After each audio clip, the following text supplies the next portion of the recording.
À l'invitation des agriculteurs de la circonscription, je me suis rendu au Carrefour Market de Pézenas pour constater avec eux les fraudes et les tentatives de manipulation du consommateur qui sont mises en place par la grande distribution, mais aussi par des transformateurs pour faire passer des produits étrangers comme des produits français. On a le sujet sur le vin. On a le sujet sur les produits laitiers, sur des produits comme les champignons, où on a vu des champignons produits en Pologne étiquetés français. Donc on est sur littéralement de la fraude, mais aussi des tactiques marketing de certains transformateurs pour faire passer un produit qui est à quelques pourcents français pour un produit essentiellement français. Donc là, vous avez une méthode typique des distributeurs pour vendre un produit qui n'est pas français, qui est un vin de l'Union européenne, en trompant le consommateur avec un nom francisé, vieux pape, qui peut faire penser par exemple à une appellation comme Châteauneuf-du-Pape, faire croire qu'on a un produit français alors que ce n'est pas le cas. Sur un rayon les saveurs du terroir et vous avez des olives vertes avec un joli drapeau français, des olives à la provençale qu'on imagine donc du terroir. Et en fait, quand on regarde un petit peu, on a olives d'origine Maroc. Vous avez un miel de montagne dans un rayon produit du terroir avec du miel espagnol. Cassoulet de porc et saucisses de Toulouse authentiques, attention, toujours dans un rayon terroir. Et quand on regarde écrit en petit, nous avons de la viande importée d'Espagne. Des produits d'une marque française avec un joli drapeau français, des pignons de pain et derrière origine Chine.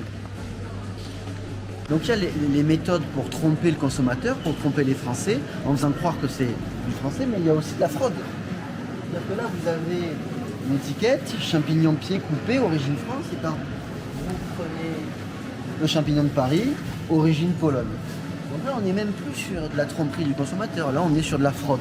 Sur le département de l'Hérault, c'est le préfet de l'Hérault, M. Loche, qui l'a annoncé hier dans la presse. Sur un tiers des contrôles, ils ont constaté soit de la fraude, soit des méthodes qui servent à tromper le consommateur. Là, pareil, des méthodes pour tromper le consommateur. Une mâche, roquette et betterave, on voit mâche cultivée en France. Donc oui, la mâche est cultivée en France, mais quand on regarde bien, le reste, donc la roquette et la betterave sont cultivées en Italie. Alors deuxième opération, hier on était à Pézenas, au Carrefour Market de Pézenas. Aujourd'hui on est au Carrefour de Ballaruc.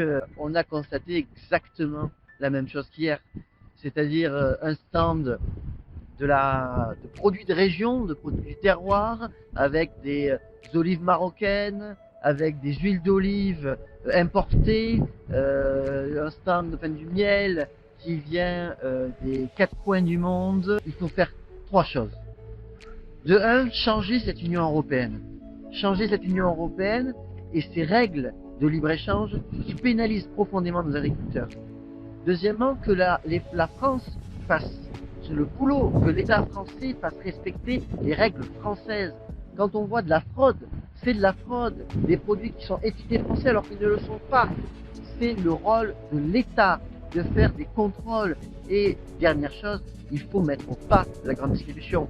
Et il faut qu'elle soit dans une optique non pas de vente à tout prix, mais ils doivent être dans une optique d'accompagnement de nos producteurs locaux, de mise en valeur de nos produits régionaux du terroir.